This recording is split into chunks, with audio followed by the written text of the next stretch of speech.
NENOMATICA, where mathematics meets YouTube excellence. We will prove an essential identity for the floor of n over 2. First, here is our example and statement of the theorem. Step 1. Case 1, n equals 2k. We use the even integer property. From n equals 2k, dividing by 2 gives n over 2 equals k. Quick challenge: if n is even, is n over 2 always an integer?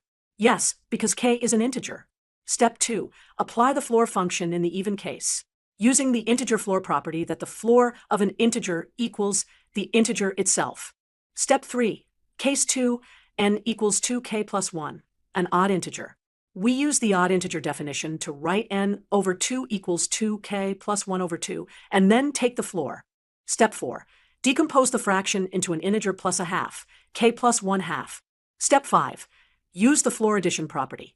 The floor of x plus an integer equals the floor of x plus that integer. Then the floor of 1 half is 0, so the expression becomes k. Step 6. Reverse the substitution. From n equals 2k plus 1, k equals n minus 1 over 2. Therefore, the floor of n over 2 equals n minus 1 over 2 in the odd case. Bringing both cases together gives the final theorem. Thank you for watching. Don't forget to like, subscribe, and hit the bell icon for more math lessons. NENOMATICA, where mathematics meets YouTube excellence.